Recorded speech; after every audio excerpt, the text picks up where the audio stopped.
Hi guys! So yun nga pala, so dito ulit ako sa farm. So gusto ko lang sabihin sa inyo na may ginagawa kami dito na DIY project. And that's yung concrete stairs dito sa tabi ng Fort Casita. Parang gusto lang kasi din naming itry kung kaya ba naming makagawa on our own. So katulong ko dito si Kuya Dodong at saka si Merlu. Yun. So, yun, parang gusto ko lang i-video yung journey namin na yun. Yun guys, so dahil dito na ako nagsistay sa farm, so talagang sunog na ako. Grabe, kamusta naman? Yan, kaya ang pula-pula ko. Tsaka bumili na rin ako ng salakot para yun sa init. Kasi sobrang init dito sa farm. Pag umulan, sobrang putik. Pagka naman umaraw, sobrang init. Grabe. So yan nga pala yung ginawa namin. So form work pa lang yan guys. Yan, so kahapon lang kami natapos and then konti na lang, siguro mga 4 feet na lang yung idudugtong namin dito. Nung una actually guys, medyo hesitant pa ako na gawin tong project na to kasi inisip ko, sabi ko, we're all inexperienced, hindi kami marunong. Pero marami namang instructional videos sa YouTube na pwede mong panoorin at saka yun, saka pwede ka naman mag-research. So yun nga pala guys, si Merlu, yan, kami yung gumagawa, o diba, yan. So yung unang step namin na ginawa dito guys is to identify kung gaano kataas yung lalagyan ng hagdan. And that was achieved by using the simple method na parang naglagay kami ng mga staka dyan tapos binataga namin ng pise. So malalaman namin yung length at saka yung height nung ground. So yun no, so parang binataga namin ng PC dyan. At syempre ito guys, itong PC na to, level yan. Naka-level yan. So syempre pag kinuha mo yung from the point kung saan namin tinali yon dun sa staka, pababa hanggang ground. So ganun lang gagawin namin. And then we can already compute kung gaano kataas yung lalagyan namin ng stairs. And yung haba din nung stairs. Tapos guys, ang medyo complicated lang sa kanya is you need to determine yung height ng rise at saka yung length din ng thread mo or yung step, 'di ba? And taking note yung tradisyon ng mga Pilipino, yung oro plata mata, so we also have to take that into account. 'Di ba? Ang na-determine ko based dun sa calculations is magkakaroon siya ng 19 steps. Kasi hindi siya pwedeng maging divisible by 3, otherwise maglalan ka sa mata. So hindi naman big deal 'yon. Konting effort lang naman, konting adjustment, pero wala namang mawawala kung susunod ka dun sa ganung yung ano ba, yung tradition, 'di ba? So also, na-determine ko din na yung magiging degree of slope niya is 18 degrees. So, medyo banayad, magiging banayad yung mga step, hindi magiging mataas. So, para siyang ang tawag ata doon is señorita steps. Si Kuya Dodong, so kaming tatlo ang 3 musketeers na gumagawa nitong hagdanan na to. Siguro ang learning dito namin, yung unang learning namin dito is yung paglalagay namin ng formwork. If you will be doing your DIY projects, make sure na sa umpisa pa lang, pag nakita nyo na hindi maganda or tabingi or baguhin nyo na kaagad kesa sa ituloy nyo pa, sasabihin nyo, gagawan nyo ng remedyo, mas mapapagod lang kayo. So kailangan everything has to be correct. Nung ginagawa namin yan, so gumamit kami ng manipis na formwork board, medyo skewed. Napansin namin parang umaalon siya. So kaya ang ginamit na lang namin is yung mas makapal na formwork. Tapos nilagyan din namin ng support na 2x6 na kahoy para talagang diretsyong-diretso siya. Para hindi din masayang yung pagod namin, ginawa na namin siya kaagad na tama. And ang naging pinaka-challenge lang namin talaga is yung excavate itong ground na to ng konti. Kasi ang dami niyang mga bato. Haharang siya dun sa foundation na gagawin namin, which is yung rebar at saka yung foundation on the ground. So kailangan namin tanggalin yan guys. Inabot kami ng 7 o'clock ng gabi para lang matanggal yung ano na yan, yung mga bato na yan. So yon, so ngayon ang gagawin lang namin is dudugtungan lang namin to dito sa very last step ng ano na magiging ano natin, magiging hagdan. Yun, tapos diretso na kami sa gagawa ng support or yung ano niya, yung foundations ng hagdan. And it doesn't have to be naman yung super solid yung foundation kasi it's not a freestanding stair. It actually sits on the ground, and itong ground na to, yan yung original ground. Hindi namin yan tinambakan, hindi namin yan ginalaw. So kinat lang namin. So very compacted yan. Hindi na nga namin kailangang gumamit ng tamper kasi yan na yun yan na yung pinaka ground. Guys, so yun yung gagawin namin today. So dugtungan to at saka lagyan ng rebar at saka gumawa ng foundation. Yon. At saka hindi naman siya kinakailangang sobrang daming foundation kasi though ang gagawin namin is load bearing kasi yun yung parang mag-a-anchor dun sa stair para hindi siya gumalaw in the future. Pero hindi naman din kasi ganun kadami yung dadaan dito kasi para lang naman talaga yun sa Kasigtafor. So yun guys, so ang goal talaga namin is ang gagawin pa namin, so after laying out the foundation for the stairs, so ang bala kasi namin gawing stairs is monolithic, so isang buhos siya. So what we plan to do is to get somebody from our contractor na expert sa pag-finish ng concrete, not to help us but to supervise us. So titingin lang siya kasi 'di ba, in the future kung man meron kaming mga gagawin na iba pang projects dito sa farm, so we can manage. Kaming tatlo lang ni Kuya Dodong at saka ni Merlu, 'di ba? So alam din namin yung gagawin. So yun, parang valuable ano din yun valuable lesson din yun for us, the experience, ganyan. So pag may gagawin kami sa farm, yun. Pala guys, yung ginagamit namin as support dun sa likod ng formwork namin, yan. So nung una hindi namin ginamitan yan and nagiging skewed siya. Para siyang umaalon-alon. Ang pangit nun, 'di ba? Kasi pag binuhusan mo pa yun ng concrete, because of the weight and yung force noon, baka din bumigay siya. So, okay na yon. So, hindi ko naman to sinama sa computation namin. Yun din, nagko-costing din kami guys. Kasi gusto naming malaman what's gonna be the total cost of the project. Hindi ko na isinama tong mga formwork kasi pwede naman naming, reusable naman siya 'di ba? Wag lang naming pwede pa rin naming gamitin sa ibang future stairs na pwede naming gawin dito sa farm. So, yun. Actually guys, nag-set up din kami ng workshop dito kasi sobrang init sa farm. So at least kahit papano may shade kami. Nasa tabi lang din siya ng kubo para at least hindi na ako lalakad pa ganyan. Yan. So guys, nag-invest din ako sa mga tools sa farm kasi kakailanganin namin. So bumili ako ng power saw, ito, circular saw. Tsaka bumili din ako ng impact driver kasi makakatulong yan. Gaya niyan, halimbawa sa pagre-remove ng namin, formwork, mabilis lang, 'di ba? Tsaka hindi masisira yung kahoy kasi screw siya Yan. So, alam mo yun, konting investment lang pero alam mo talaga na magagamit mo in the future. Yan. Kasi hindi lang naman yan ang gagawin namin sa farm. Finifix niya sa support yung sa natin, itong parang marine board or something yan. Pinifix niya dun sa pinaka matigas na part dun sa ilalim. Lalagyan nyo rin to. Yung pinaglagyan nyo ng Yun. Guys, so second day na namin ngayon. So ang ginagawa namin, magagawa kami ng foundation dun sa stairs na ginawa namin.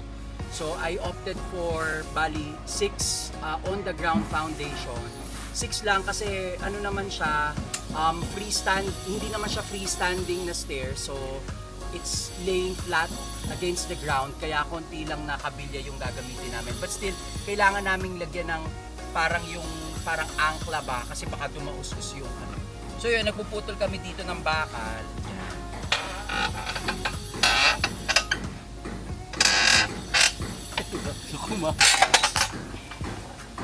Yan. So ito lang naman guys, ito yung gagamitin namin kasi sa support. Oh, yan guys, so si Merlu tsaka si Kuya Dodong, yan, nag-ano sila. Actually guys, kasi paggagamit ka ng grinder, pwede naman kaso napakatagal tsaka delikado pa. So mas maganda tong kabilya cutter na lang. Yan. Say hi! Hello. Hi! Ayan. Yan. Si Ramil, oh. Say hi, Ramil! Hi, vlog! Guys, so yun yung ginagawa namin na foundation. So that's 2.5 feet yung nakalubog sa ground. Yan. Tapos yun yung mga kabilya. Siyempre, we wanna make sure na hindi magkakaroon ng structural problem yung stairs in the future. Kaya nilalagyan na namin. So, as you can see, yung degree of slope ng stairs is 18 degrees. So, it's not that steep. Kaya ganun din yung na-figure out namin na lalim ng foundation. Now, had it been mas mataas doon, mas steep yung layout ng stairs natin, then we would have opted for a a deeper foundation. Yun. So pagkalagay niyan, i-layout namin yung mga kabilya. Yan. Hingi na kami ng tulong dun sa mga landscapers para kukayin yung mga Kasi pagod na kami ni na Merlu.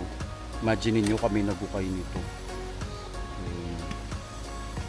O syempre, yan, maglalagay tayo ng pera. Yan, naglagay na dun si Merlu kanina. Yan. Diba? Yan, so bukas kakabilyahan na lang ni na Merlu, ni na Kuya Dodong, tapos para swerte, nilagyan namin ng barya, diba? Ay Merlu, ibaon mo nga yung barya, nakabaon mo. Baka kunin ni Ramil. Baka kunin ni Ramil. Oh, yan. Oo. Yeah, good morning guys. So day 3 of our stair construction.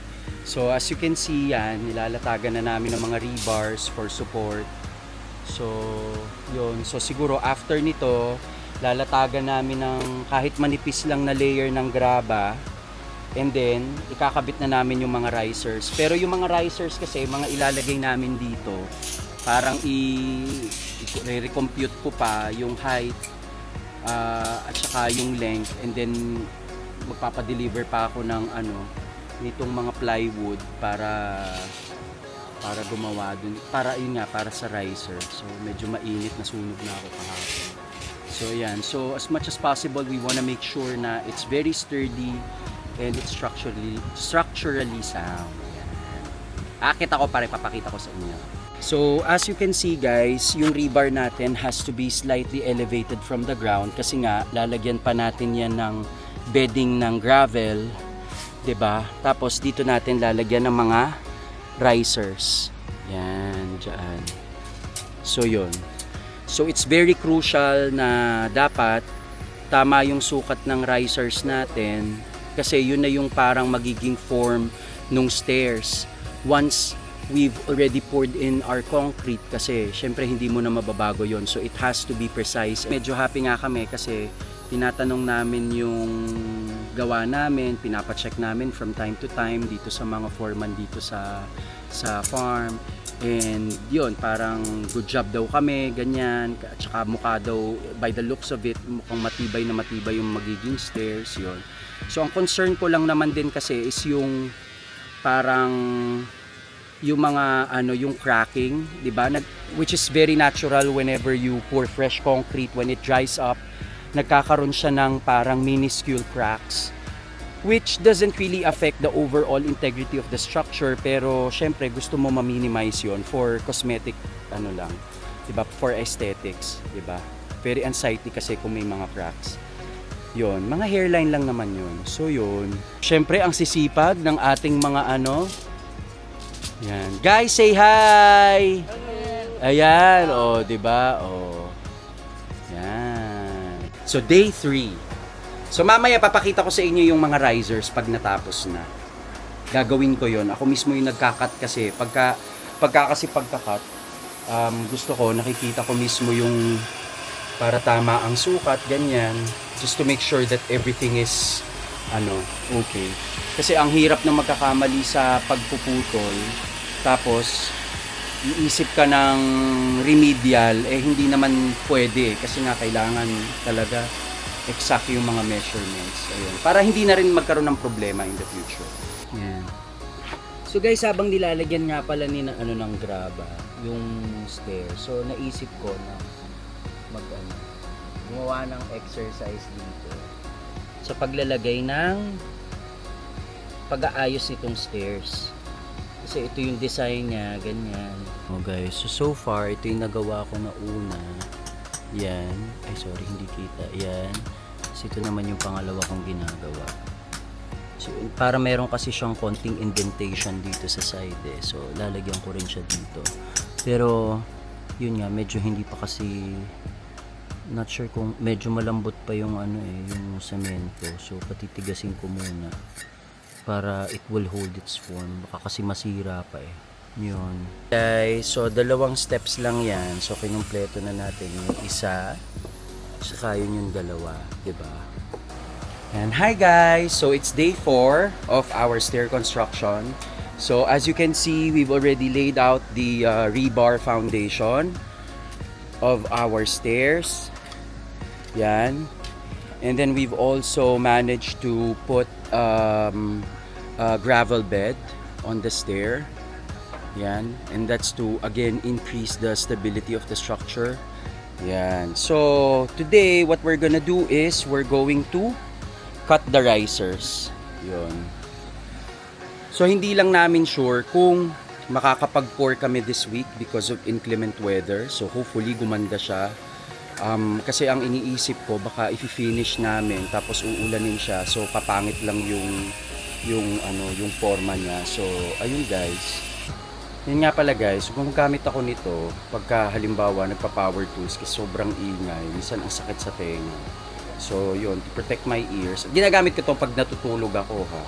So yun, so yan, always be on the safe side. Safety first.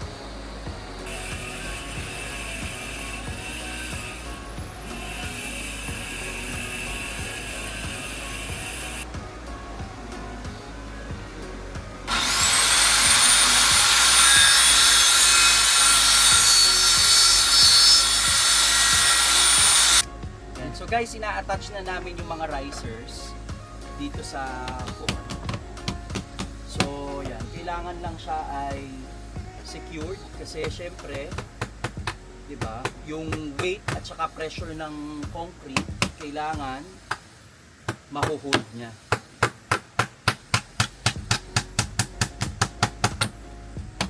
Ayan. Hi guys, ayan nga pala. So day 5 nung paggawa namin ng stairs. So kahapon, nag-decide na kami na buhusan siya kasi okay yung panahon kahapon, tsaka pagtingin namin ng forecast, sobrang uulan. So just to get it done and over with, so nag-decide kami na magbuhos. Grabe guys, sobrang dami pala ng samentong kailangan. So parang yung naging thickness ng stringer ko is 20 cm. Whereas supposedly dapat 10 cm lang kasi yung 20 cm daw, yung kapal na yun na yung mga pangdaan, yung pang dinadaanan ng sasakyan.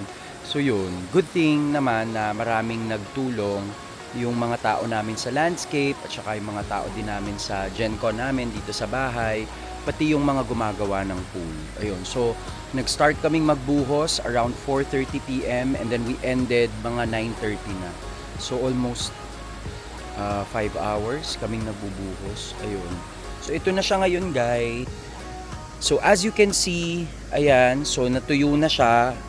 Medyo may mga na-expose na aggregates kasi nga naulanan siya. Pero solid na siya. Matigas na yung semento. So siguro tomorrow we'll remove the side forms. Actually, ultimo ngang feeling ko pati mga risers pwede na rin kasi buo naman na siya So mas mabilis nang makakaakyat at saka makakababa dito sa farm. Saka guys, hindi siya nakakapagod na hagdan kasi sobrang liliit lang ng mga steps. Hindi gaya ng mga ibang mga hagdan na parang sobrang taas ng rise na masakit sa tuhod. Yun. So next step, ang gagawin namin is to remove the forms. Ito, tatanggalin namin yung mga forms na yan. And then yung nilagay namin na parang nosing dun sa mga steps, lalagyan namin ng tiles yon para maganda siyang tingnan. Yun. Tapos i-finish lang yung mismong apakan. Yun. Kasi nga, walang choice talaga naulan eh. Pero okay na rin kasi guys, tingnan nyo naman, dati dito ako dumadaan. Yan. Guys, dati dyan ako dumadaan. Apakadulas niyan pagka basa, pag umuulan. So at least ngayon, dito na ako dadaan, 'di ba? Mas safe, 'di ba? Yan. So syempre, hindi pa siya tapos. So may kadugtong pa 'to. Hi guys, day 6 na nung hagdan. So yun, nalagay na namin yung mga tiles. So tingnan nyo guys. Yan. So ang ginawa na lang namin, dinagdagan namin yung nosing. Kasi syempre nabawasan yung edge niya nung nilagay namin yung tiles. Yun, hindi na ako nakapag-video kasi gabi namin ginawa. And besides, baka malagyan ng semento yung camera. O syempre, i-finish pa namin yung surface kasi medyo uneven siya. Yun naman na yung last Yung siguro, dahil mas complicated yung pag-finish nung step, baka humingi kami ng tulong dun sa iba nagtatrabaho dito kasi baka mamaya hindi namin na-execute ng tama. Yun, di ba? Nice guys, di ba? Ha, papakita ko ulit. Yan is fini-finish natin yung concrete, so kailangan all sides.